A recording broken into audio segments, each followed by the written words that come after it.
Pjesëtarët e policisë së Kosovës kanë hyrë me forcë në objektin e kryqit të kuq të Kosovës dhe Metohisë, i cili është pjesë i kryqit të kuq ndërkombëtar dhe ndodhet në liçenin e Gazivodës në komunën e Zubin Potokut. Pak ditë më parë Kosova Press shkroi për objektin e kryqit të kuq duke deklaruar se dikur është prezantuar si qendra për ekologji dhe zhvillim të sportit, të cilin e ka hapur presidenti i Serbisë Aleksandar Vučić. Agjencia pretendon se pas këtij emri fshihet një pikë mbikëqyrje, një depo armësh dhe një bazë për aktivitete terroriste.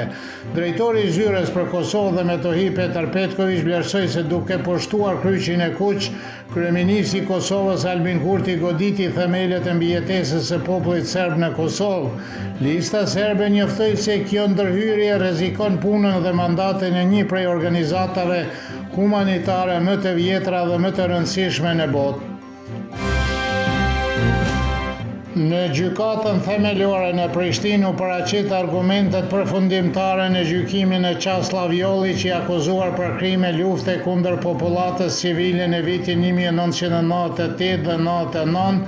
Në sheshor të vitit të kaluar, Jollić u dënua me 8 vjet burg, pas së cilës avokati i tij Miodrag Brklaq paraqiti ankesë dhe gjykata apelit e ktheu gjykimin në fillim.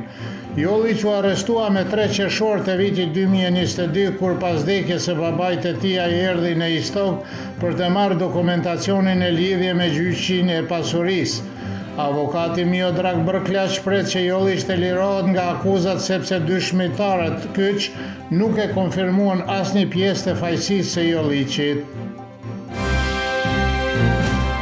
Përfaqësuesja e lartë e Bashkimit Evropian për politikë të jashtme dhe siguri Kaja Kallas do të mbrijë në kryeqytetin serb këtë javë dhe analistët vlerësojnë se fokusi i saj do të jetë në marrëdhëniet e Serbisë me Rusinë dhe dialogun midis Beogradit dhe Prishtinës.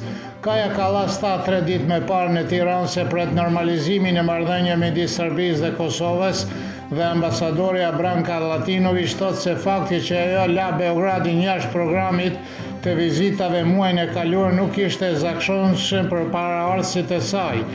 Sipas informacioneve jo zyrtare, Kaja Kallas do të mbrijë në Beograd nesër në mbrëmje dhe programi zyrtar i vizitës së saj do të fillojë të njëjtën.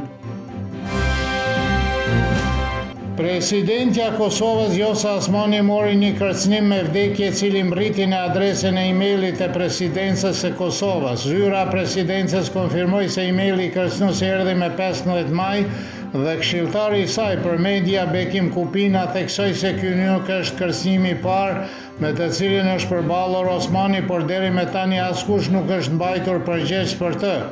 Kërcënimi mbërrin pikërisht ditën kur Vjosa Osmani filloi konsultimet me krerët e partive politike se si të ka përcehej kriza institucionale.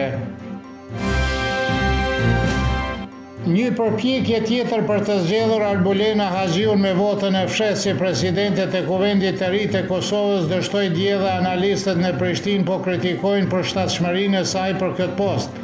Analisti Visar Ymeri thotë se sjellja e saj politike është shenjë se ajo nuk duhet të jetë në krye të institucioneve dhe përmend si shembull mënyrën se si u soll në Ministrinë e Drejtësisë. Kurse analisti Imer Mushkola i quajti kandidaturën e Arbulena Haxhi si komedi politike, por thotë se vetvendosja duhet të këmbul në të sepse është shumë e rëndësishme ajo për atë parti. Nga ana tjetër, analisti Yll Hoxha deklaroi se kriza aktuale është rezultat i mungesës së përgjegjësisë politike dhe deputetët janë më të interesuar për pozicionet dhe pagat se sa për funksionimin e institucioneve.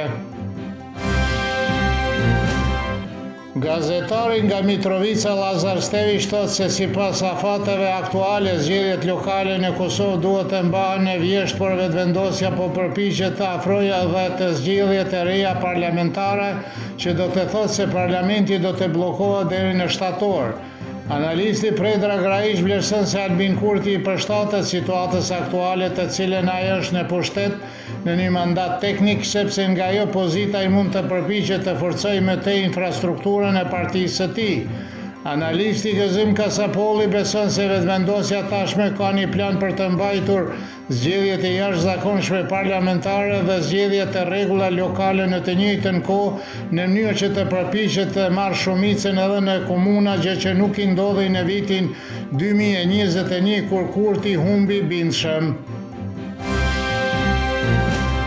Moti nesër në Serbi do të jetë me vranësira her pas here me reshje shiu dhe shi me bubullima, do të ketë kushte për stuhime, breshër dhe reshje të rrëmbyshme shiu.